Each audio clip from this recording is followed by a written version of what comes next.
what are the mitzvot of Hanukkah? What are the requirements? Carbohydrates, oil, light, and joy. And telling the story. Those really are the mitzvot. It's considered a minor holiday because it doesn't have a lot of requirements. But boy, it has 8 days. And, in Israel, not a lot of big Christian community there, ironically. And Hanukkah is very, very widely celebrated, right? So it's not about just mimicking Christmas either. It's about thinking about Jewish light and our own identity and our joy and how we stand up as a small community, big voice. But sometimes it does coincide with Christmas and with Kwanzaa, and having more of that light out there is such, I think, a powerful, beautiful thing to see, and to celebrate that others are happy and that they have joy as well and maybe vision of a better world. So I thought I'd share a story, because you're supposed to share stories. And this story is taken from this book called The Gift. It's such a beautiful children's book. And it takes place in Germany, probably in the early 30s, I think, before everything went crazy. And it's about a little girl who's living in a village near the mountains, and it's a snowy Hanukkah. And it's also around Christmas. And back in the day, what did you not get, if there are people maybe a little older here, on Hanukkah? You didn't get presents, 8 nights of presents, right? That is a little more of an American thing. But what did you get? Guilt. What a difference a vowel makes, guilt versus guilt. You got guilt, right?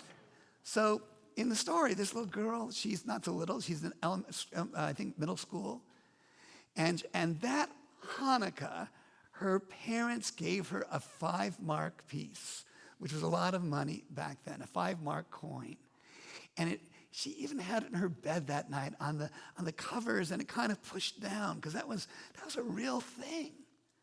And she stayed up almost all night wondering what she would do, that the next day after school, maybe she'd go down by the high street, the main street, and buy something for herself. Well, that morning she got up, she got ready for school, she put the coin in her pocket, and she went off to school, and she studied, but really thought a lot about going shopping. And when school ended, she came out onto the high street, and it was so beautifully decorated with lights and a sense of joy and people out there shopping. And she went to some of the shops that she loved to go look into, but now she had a little money to spend, a little gelt. She came into her favorite shop.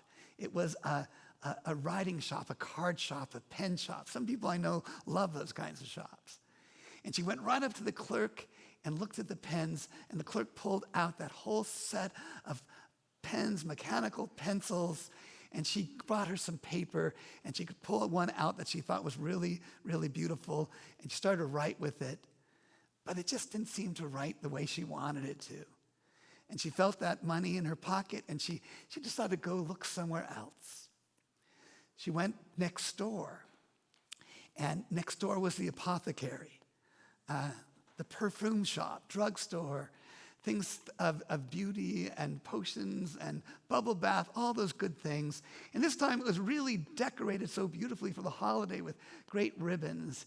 And the owner of the store knew her, and when she would come in now and then, he would give her little samples. And she went over to the pieces that she loved to see, the mirrors. And on one side, you could look in the mirror and see yourself and see your iris. And she looked in and saw her color, her light. On the other side, it was like a magnifying glass. You suddenly looked large. And she thought about buying it, and then she thought, do I really want this?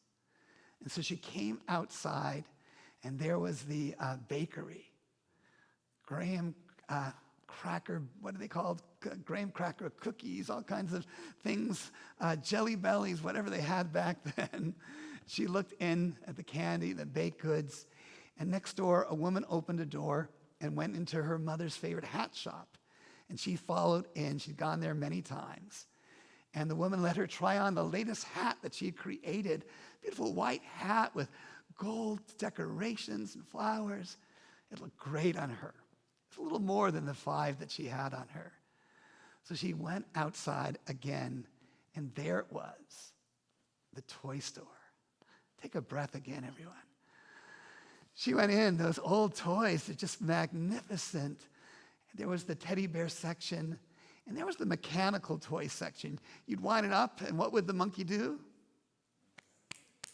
There it was. And she thought to herself, oh, I could buy one of those. I'd have half a whatever the currency is left over, and I could go back and buy some candy. But then she thought, do I really want to buy this? And she went outside one more time, and there was the pet shop. Boy, she's hitting up all the good places. And there were little cats in the window, little kittens. She knew her parents wouldn't be too thrilled about that purchase. And then she heard it. She turned around, and there was a man playing accordion, those old-fashioned one-type accordions, back and forth, and singing a little bit. He's a little bedraggled, but he was playing, and he had a little hat in front of him. And people would go by and drop a groschen or two and not really pay attention, but the music filled the air, and it entranced her. And she looked, and she looked, and she drew closer and closer. And she saw his coat was a little ragged. And she thought, well, when he wasn't looking, that piece got a little lighter. And she took it out, and she dropped it into his hat and was about to walk away. But he'd seen. He said, come here. Come sit for a minute. Help me play. And she sat next to him, and he started to show her how she could push the accordion in and out and how she could make some of the music. And he showed her a few notes, and she started to feel like almost she was playing herself. And people gathered around, and they watched, and there was suddenly joy in the air, and a few more shillings went into the hat as well.